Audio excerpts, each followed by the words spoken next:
Hello, my channel is Tito Jeff's Life. I live here in Ormoc City, Leyte, the Philippines.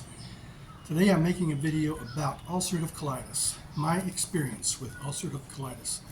So the purpose of this video is to help other people who maybe have just been diagnosed and want to know what it's like for someone to go through the disease like I did. There's going to be some uncomfortable information I give. It's going to be gross, uncomfortable, what do you want to call it? So if you don't want to hear about it, you can turn away now. But I hope this helps people. So I had ulcerative colitis beginning in 1997. At that time I was driving a truck all over the United States and first started noticing a little bit of blood on the tissue when I went to the toilet.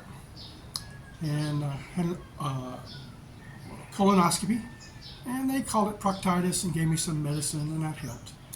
And then eventually, fast forward to 2004, I was in graduate school working on a PhD in chemistry. I was in my third year. I had just finished all my classwork, finished my CUMA exams, which are some exams you have to pass to make it to the PhD candidacy level. And I was getting ready to give my oral exam, which is a speech, a talk that you give about your research, a presentation of your research. And you'll have a committee there that asks you questions and it gives you a verbal examination. And they see if you're worthy of becoming a PhD candidate. Well, I was really on the verge of making that transition and moving right along with my work in graduate school. And then suddenly I became ill. Not suddenly, it was gradually. Suddenly I noticed it because I was bleeding a lot when I went to the toilet to poop, even without going. I had bloody, dark blood stains in my underwear. I was in pain. I had to be close to the bathroom at all times. I had to know where the bathroom was. When I entered a building, I looked for the bathroom. So if I was out in public somewhere, where's the bathroom? Just in case I need to go. So my life was becoming centered around that. And it was difficult to live that way. So it really got really bad, and I went to the campus clinic, the University of Kentucky, in Lexington, Kentucky. And like I said, I was in the chemistry department there. So the campus clinic referred me to a gastroenterologist at the University of Kentucky named Dr. Elizabeth Selby. She's a good doctor, very helpful to me. She did not jump to any conclusions. She did a lot of tests, and I think we had another colonoscopy, and then she started treating me with prednisone orally, and that wasn't helping. So she increased it. We went in the hospital. I took IV treatments of prednisone. I was hospitalized at the University of Kentucky Chandler Medical Center for 7 days for IV prednisone treatments. The treatments helped a little bit of hope, but after I discharged, then my symptoms progressed. In addition to the prednisone, I was treated with acetol suppositories. Acetol suppositories were very expensive. My student health insurance quickly ran out of my prescription coverage using the acetol. Acetol, the maker of acetol, was kind enough to give me the medication. I forget what kind of program they call it, but they help treat people who can't afford the medication. They just give it to you. So I would get vouchers for that. Acetol helped somewhat, but not very much. So I went on like this for about, beginning in December of 2004 until midsummer, when we tried a treatment of Remicade, an IV infusion. An anti-inflammatory drug, Remicade. We went through about 3 treatments and saw no improvement. So Dr. Selby says, all right, we've done all we can. And so it's time for you to go see a gastroenterology surgeon, colorectal surgeon. That's what I need to go. I need to go see a colorectal surgeon. And she knew a doctor in Lexington who was very good. He had been on faculty at the Cleveland Clinic, which is kind of the go-to place for colorectal surgery. And that's where she wanted me to go at the beginning. And I said, well, it would be difficult for me to go there. I can't go by myself, obviously. And my parents would probably want to go with me. They're retired, but they're old and they have their own health problems, and it would be difficult for them to travel to Cleveland, stay with me, and take care of their own health problems. So I said, we need to do this here in Lexington. I said, what about the University of Kentucky? And she said, well, at this time, our staff at UK does not have the experience that I would like to see someone have for your case. So she referred me to Dr. Bruce Bellin. Dr. Bruce Bellin, like I said, he was on the staff at Cleveland Clinic. A very sharp doctor, very good guy. So also, let me back up a little bit. During the course of my treatment with prednisone, I became progressively weak. My legs, the muscles in my legs began to atrophy. I could barely walk. I do not like prednisone. Some people don't have that, and there's a syndrome for this. The back of my neck got a hump on it, my face swelled up, the moon face. I could not walk up a flight of stairs. Everywhere I went, if I had to go upstairs, I had to take an elevator. At University of Kentucky, I was walking down the hall one day, and I began to question myself, is this really real, or I just got this in my head or something? But then one of the faculty who actually needed a double knee replacement walked past me down the hall faster than I was going.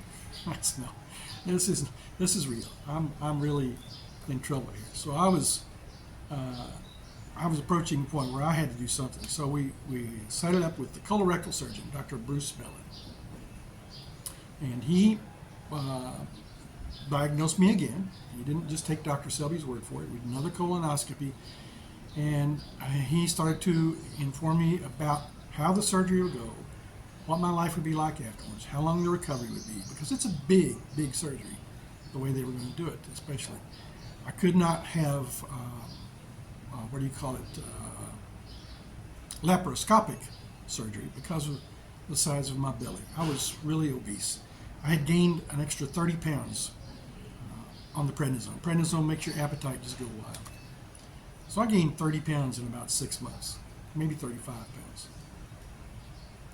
So, and I had already done some research at the University of Kentucky Chandler Medical Center. They have a little library for the public, a medical library, and I went and took about 2 or 3 books out about ulcerative colitis. And so I read them, and I learned about the surgery and life after the surgery. And so I kind of was prepared for what was going to happen. And I had already made up in my mind that if I have to do this, that's going to be okay. So I knew that I would have to have a temporary pouch, an ileostomy, and that would be removed. Now, if something went wrong and I could not, the surgery was not completely successful, I would have to have a pouch the rest of my life.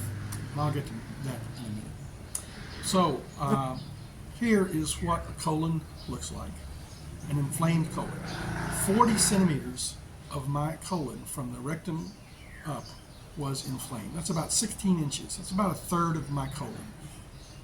The risk involved in that was that the colon could perforate and I would have a big infection in my abdomen. Or it increased the risk of colon cancer.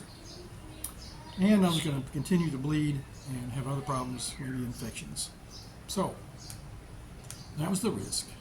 And I was already in pain. My life was miserable. And I knew that I needed the surgery. So to have the surgery, they remove the colon all the way from the rectum to the small intestine. They take the end of the small intestine and form a J pouch. Here's a picture of a J pouch. So I'm using my finger to make a little J shape. Here's a picture of a J pouch. Then they attach that to the anus, and that becomes your new rectum. And that takes time to heal. That's why you need the temporary ostomy, or ileostomy. It's a little bag attached to your small intestine that sticks out of your stomach. And you use that to collect your feces for a while. So when I read about it, it said, 3 months. And then you have the removal of the ostomy. Well, for me, it was 8 months. And I had a terrible time with it. So I'm into the surgery. Surgery is 6 hours. And Dr. Bellin told me about that. He told me that I would be in ICU for 4 days. That was scheduled, not because it was any kind of emergency. But it's a big surgery, and they have to take good care of me. And then I would be in the hospital for at least 10 days. And then I would go home. So we did the surgery. Started at 6 o'clock in the morning. Surgery was 6 hours. Later that night, my blood pressure dropped to 90/40. My heart rate jumped to 180 beats per minute. And Dr. Bellin, I think he was still at the hospital. I don't think they had to call him, but he was there. He had a very long work day. And he was very concerned, everybody was, that I was bleeding internally, that something did not go well with the surgery. So he was walking down the hall with me, next to my gurney, and they were rushing me to an emergency CT scan to see if I was bleeding inside. And he was walking, and he talked with me, and he said, "Jeff, now, if we have to put you back into surgery to repair some leaking blood," he said, "there's a good chance that you will die on the operating table." So that was kind of shocking. However, I was so doped up, I didn't care. For the surgery, I was taking fentanyl, Valium, Demerol, morphine, and Dilaudid. I was on 5 medications, so I was flying high. And they did the CT scan, found no problems, fortunately, and I just needed a little extra blood. I lost more blood during the surgery than they thought I did, I think, and I was okay after that. I still had a long recovery in front of me. So they moved me out of ICU back into a regular room, and they taught me how to change the ostomy while I was there. Although I was still pretty doped up, I was kind of groggy when they were teaching me that, but I learned how to do it. And then I went home. Well, after 5 days, not 5 days, maybe 3 days, my temperature shot up. I had 102.5 degree Fahrenheit fever, and I could barely stand up. I was weak, I couldn't eat, and so I had to go back to the emergency room. Could barely walk into the emergency room. And they got me in there, and I was dehydrated, and I had this fever. So I was readmitted to the hospital. Unfortunately, they never did discover what was causing my fever. They did a bone scan. They did an MRI. They did a bone marrow biopsy. They did multiple blood cultures, a chest x-ray, CT scan, and every test that they could think of. An infectious disease doctor was called in, Dr. Meek, in Lexington, Kentucky. And finally one day he sat down at the foot of my bed and says, "Jeff," he says, "I have to say, I don't know what's wrong with you. I can't figure it out, but these IV antibiotics seem to be working, so we're going to continue that." And sure enough, that IV treatments with antibiotics, some of the strongest antibiotics at the time that you could receive, took care of it. And so he lived up to his name, Meek. He was truly a meek doctor, he said. So now I go home and I have this ostomy. I lost some weight. I just couldn't eat enough. My food would pass through my bowels almost as soon as I ate it. About 30 minutes after I ate, everything came out into my bag, undigested. So I was consuming about 10,000 calories a day. And I was still losing weight. Part of the weight loss, of course, was my colon. It's 60 inches long, what's that, about 5 feet long. So it's got some weight to it. So I lost my colon. I also lost a lot of body fat. My body shape began to change. And one day at home, I was laying in bed in the morning trying to change my ostomy device. And I just could not get it to work. I would change it, and later it would come loose. And once you take it off, you can't reuse it. Or it was at least difficult to. So I ran out of ostomy supplies. I was laying there with a towel on my belly. And if I moved it, then, I would have a geyser coming out of my stomach. I was really, really upset and down the dumps. So we called the hospital and talked to the wound care nurses, and they said, bring him in here. We'll fix it up. So we got into the St. Joseph Hospital. I was seen by the wound care nurses who had originally trained me to install the ostomy. That was their job. And they said, oh, well, you've lost a lot of weight and the shape of your belly has changed, so you're going to have to change the way you install your ostomy. Oh, well, that's good. And they gave me some ostomy supplies, knowing my situation. So that was okay. And that was okay for a while. But I still had trouble keeping the ostomy on. So I wore bib overalls. Bib overalls was all I could really wear. If I tried to wear a belt, the belt with pants, the pants would hit right where the ostomy was and squeeze it, and it would come off. I couldn't wear pants. So I wore bib overalls. And sometimes, even though I did everything right, the ostomy would come off. I was in Walmart, and it came off. I forget where else, but it's in sleep. Sleep was the big problem. I could not sleep on my side, where I would roll over on the ostomy and it would break loose. So I had to sleep on my back, and sometimes, naturally in my sleep, I would roll over and I'd have a problem. So I went on like that for 8 months, and then we had the reversal of the ostomy, removal of the ostomy, and opened everything up so that my new rectum was in use. I had to start going to the bathroom again. So that was a little bit of a transition, especially for spicy food. If I ate anything spicy, woo, it burned bad. But that went away, and I eat peppers all the time. I love spicy food. So what was it like without the colon and without the ostomy? So I learned that I had to get up and go to the bathroom, and I still do, quite often during the night. I can't pass gas for one thing without laying on my side in the bed. I can't sit in a chair or just be walking around and pop a fart. If I do that, I'm gonna have a mess. So I just don't. I go to the bathroom if I have to pass gas. I'm a man. I pee standing up most of the time. Try to.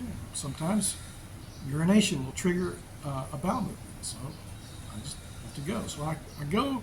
I have bowel movements. Sometimes 12, 15 times a day. They may be small, but they're not solid. They're liquid. They're fast. Get it over with and get out of there. So that was a bit of a change. Sometimes I had trouble with pouchitis. The J pouch would become inflamed. I would have to take some antibiotics for that for a while, and then that would increase the output of my feces. So it's not back to normal. I have to go to the bathroom more. I can't pass gas. I have to be a little bit careful about what I eat. So at 4 o'clock in the afternoon, I don't want to eat a bunch of watermelon, because that's going to make me want to get up and go poop in the middle of the night. So things like that. I have to kind of watch what I eat. A little bit, but not too much. I eat most anything I want. Nuts. Some people have trouble eating peanuts or almonds or something. With nuts, I don't have any trouble with any food except watermelon, I think. And that's mainly the timing of the consumption of the watermelon. So that's what my life is like now. Would I do it over again? Oh, yes. Definitely. My life was miserable before I had the surgery. And I had a transition after the surgery. I had to learn to live with this. I had to recover from the surgery. I was on morphine for 2 months. I was a little bit scared about that. I took my last morphine pill at home, and I said, oh, Lord, I hope I'm not addicted and have withdrawals. But I did not. And I spoke to an anesthesiologist about that. He said, I think that's mostly connected with DNA. And some people are predisposed to addiction. I was not, fortunately. So, like I said, everything's not normal after the surgery, but I am so much more comfortable when I look back at my life before the surgery. I had to know where the bathroom was. I had a lot of pain. I had cramps in my rectum. I would have to run to the bathroom and try not to mess in my pants. It was miserable. So I was glad for the surgery. Thankful for all the people who helped me, the doctors and the nurses. A gastroenterologist, my colorectal surgeon, Dr. Bellin, wants me to go in and have a sigmoidoscopy where he examines my neorectum, my J pouch, and he will look for to see if there's any chance that I'm getting cancer. You can still get colon cancer or rectal cancer because he couldn't remove exactly all of the tissue from my rectum. So there's still bits in there that could get cancerous. So he likes to look at that. Of course, I'm living in the Philippines. I can't do that now. And it's been several years since I had a sigmoidoscopy. Things are going well. And it's been 20 years. And it's hard to believe it's been that long because it was really a traumatic time in my life. And I remember much of it in great detail. So I hope this helped you. And if you have any questions or comments, please feel free to ask me, and I'll try to answer everybody and it'll be as much help as I can. I realize this is 20 years. My information may be outdated. A lot can happen in 20 years in the medical field. So but this is my experience with colorectal surgery. Thank you.